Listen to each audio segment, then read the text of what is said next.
দোস্ত, কোটা সংস্কার আন্দোলনে অংশ নিয়ে গার্মেন্টস কর্মী রুবেল নামে এক যুবক গুলিবিদ্ধ হয়ে মারা যান। হত্যার নির্দয়দাতা হিসেবে সাকিবকে মামলার 28 নম্বর আসামি করা হয়েছে এবং এই মামলার 1 নম্বর আসামি করা হয়েছে সাবেক প্রধানমন্ত্রী শেখ হাসিনাকে। অন্যদিকে সম্প্রতি বাংলাদেশের বন্যা নিয়ে চঞ্চল চৌধুরী মুখ খুলতেই গাদ্দার মির্জাফর বলে কটাক্ষ করলেন পাবলিক। একজন তো বলছেন মির্জাফরের খাতায় নাম থাকবে সারা জীবন। সালাম, নমস্কার দোস্ত, সম্প্রতি বাংলাদেশে ঘটে যাওয়া কোটা সংস্কার আন্দোলনে অনেক নিরীহ শিক্ষার্থী মারা যায়। এক পর্যায়ে সাবেক প্রধানমন্ত্রী শেখ হাসিনা দেশ থেকে পালিয়ে যেতে বাধ্য হন।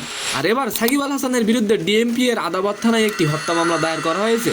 দেশে যখন কোটা সংস্কার আন্দোলন চলছিল, সাকিব ছিল তখন কানাডাতে তিনি একটি লিগ খেলছিলেন, যেখানে তার পারফরমেন্স খুব একটা ভালো যাচ্ছিল না। সাকিব কোটা আন্দোলনে চুপ থাকায় একজন প্রবাসী বাঙালিও তাকে নিয়ে কটাক্ষ করেছিলেন। সাকিবের বিরুদ্ধে যে মামলাটি দায়ের করা হয়েছে, যার এজাহারে বলা হয়েছে আন্দোলনে অংশ নিয়ে গার্মেন্টস কর্মী রুবেল নামের এক যুবককে খুন করা হয়। রুবেলের বাবা বাদী হয়ে এই মামলাটি করেন। এই মামলার 1 নম্বর আসামি করা হয়েছে শেখ হাসিনাকে, আছে ওবায়দুল কাদের সহ 156 জন। দোস্ত, অন্যদিকে বন্যা দুর্গতদের পাশে দাঁড়ানোর জন্য ডাক দিয়েছেন সিনেমা জগতের অনেক মানুষ। বানভাসী মানুষের পাশে দাঁড়ানোর আহ্বান জানান সকলকে।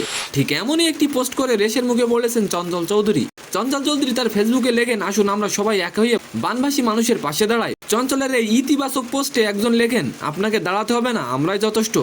একজন তো লিখেছেন, যখন গুলি খাইতেছিলাম তখন তো পাশে দাঁড়ানোর কথা মনে ছিল না, এখন মায়াকার না আসছে। একজন লিখেছেন, মির্জাফরের খাতায় নাম থাকবে আজীবন। তো সম্মানিত দর্শক, আজকের ভিডিওটি কেমন লাগলো অবশ্যই কমেন্ট বক্সে জানাবেন। আর ভিডিওটি যদি ভালো লাগে অবশ্যই একটি লাইক দিয়ে আমাদের চ্যানেলটিকে সাবস্ক্রাইব করে দিবেন। ধন্যবাদ।